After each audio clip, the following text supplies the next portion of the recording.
Hello friends, পুষ্টি আপনার সকলকে স্বাগতম। আজ আরেকটি নতুন ভিডিও নিয়ে আপনাদের মাঝে হাজির হয়েছি। এই ভিডিওতে থাকছে ভারত জাতীয় ফুটবল দল এবার যে ওয়ার্ল্ড কাপ কোয়ালিফায়ার ম্যাচগুলো খেলেছে সেখানে কেমন করেছে এবং তাদের পারফরমেন্স কি, তাদের পয়েন্ট টেবিলে তারা কত নম্বর স্থানে আছে, সব কিছু থাকছে এই ভিডিওতে। তাহলে দেরি না করে স্পোর্ট 335 চ্যানেলটি এখনই সাবস্ক্রাইব করে রাখুন। তাহলে আমরা শুরু করি, দেরি না করি। ভারত এই ফিফা উইন্ডোতে দুইটি ম্যাচ খেলেছে ওয়ার্ল্ড কাপ কোয়ালিফায়ারের। যে ম্যাচগুলো খেলেছে দুটি আফগানিস্তানের বিপক্ষে। আফগানিস্তানের বিপক্ষে ভারত ম্যাচগুলোতে তেমন ভালো কিছু করতে পারেনি বলা যায়। প্রথম ম্যাচটিতে ভারত ড্র করে 1-1 গোলের ব্যবধানে এবং দ্বিতীয় ম্যাচটি হারে ভারত। সব কিছু মিলিয়ে ভারত যদি আমরা পয়েন্ট টেবিল দেখি তাহলে ভারতের এএফসি এশিয়ান কাপ খেলা এবং 2026 সালের ওয়ার্ল্ড কাপ খেলা অত্যন্ত কঠিন হয়ে যাবে, কারণ পরবর্তীতে কাতারের মতো দলকে হারাতে হবে কিংবা অনেক অল্প ব্যবধানে 1-0 গোলের ব্যবধানে হারতে হবে। কারণ ভারত সব মিলিয়ে ভারতে একটি ম্যাচ জিতেছে কুয়েতের বিপক্ষে এবং ভারতের হার আছে মোট 2টি ম্যাচ এবং ড্র আছে একটি ম্যাচ। ভারত পয়েন্ট টেবিলে 2 নম্বরে আছে 4 পয়েন্ট নিয়ে এবং আফগানিস্তান সমান ভারতের সাথে একটি ম্যাচ জয় এবং একটি ম্যাচ ড্রয়ে তারাও 4 পয়েন্ট নিয়ে পয়েন্ট টেবিলে 3 নম্বরে আছে, মানে গোল ব্যবধানে তারা কিছুটা পিছিয়ে আছে। সব কিছু মিলিয়ে যদি কুয়েত দেখি, কুয়েত 4 নম্বরে আছে এবং কাতার পয়েন্ট টেবিলের 1 নম্বরে আছে।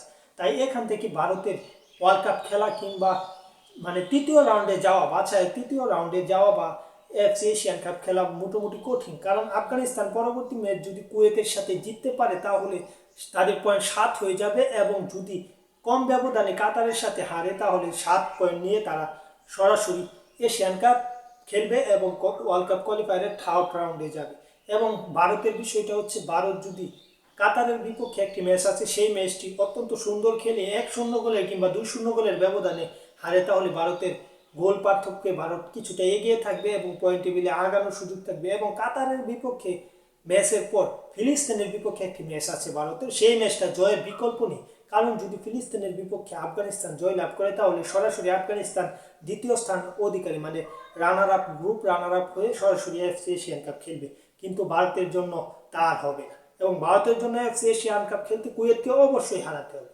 এবং কুয়েতও অত্যন্ত বাজে দল তেমন বলা যাবে না। কুয়েতও চাইবে আফগানিস্তান এবং ভারতকে হারিয়ে তারা যাতে এফসি এশিয়ান কাপটা খেলতে পারে। কারণ কুয়েতেরও এখন পর্যন্ত 3টি ম্যাচ বাকি রয়েছে। 3টি ম্যাচ যদি কুয়েত আফগানিস্তানের সাথে একটি, ভারতের সাথে একটি এবং কাতারের সাথে একটি, এই 3টি ম্যাচ জিততে পারে তাহলে কুয়েত সরাসরি এফসি এশিয়ান কাপ খেলবে। কিন্তু কাতারের বিপক্ষে জিতা অত্যন্ত কঠিন হবে কুয়েতের জন্য। কিন্তু সেই কাতারের বিপক্ষে ম্যাচ বাদ দিয়েও যদি 2টি ম্যাচ জিতে তাহলে তারা গোল পার্থক্য এগিয়ে থাকলেও তাদের পয়েন্ট কম দেখে তারা 4 নম্বরে আছে।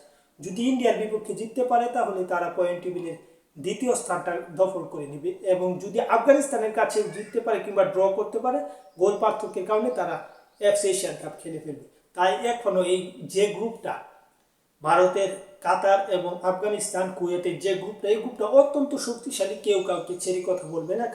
শুধু কাতারের জন্য একটু সহজ এই এফসি এশিয়ান কাপ খেলা। কাতার অলরেডি এফসি এশিয়ান কাপে চলে গেছে বলা যায় এবং ওয়ার্ল্ড কাপ কোয়ালিফায়ারের সেকেন্ড রাউন্ড পেরিয়ে থার্ড রাউন্ডে চলে গেছে। কিন্তু বাকি 3টা দলের এখন সমান সমান সুযোগ আছে, কিন্তু কিছুটা ভারত এবং আফগানিস্তান কিছুটা এগিয়ে আছে এবং কুয়েত কিছুটা পয়েন্টের দিক থেকে পিছিয়ে থাকলেও 2টি ম্যাচ কুয়েত জিততেও পারে, তা অবাক হওয়ার কিছু নেই। যেখানে আফগানিস্তান এবং ভারতকে কুয়েতে হারানো তেমন কঠিন হবে না। সব কিছু ঠিক থাকলে ভারতের জন্য খেলা সহজ হবে যদি ভারত পরবর্তী ম্যাচটা কুয়েতের সাথে জিততে পারে। যদি কুয়েতের সাথে ড্র করে ফেলে তাহলে অত্যন্ত কঠিন হয়ে যাবে, কারণ তখন নানা সমীকরণ থাকবে। কারণ কাতারের বিপক্ষে জেতা অত্যন্ত কঠিন এবং গত যে ওয়ার্ল্ড কাপ কোয়ালিফায়ার হয়েছিল সেখানে কাতারের বিপক্ষে ভারত একটি ম্যাচ কাতারে ঘরের মাঠে গোল শূন্য রুখে দিয়েছিল কাতারকে।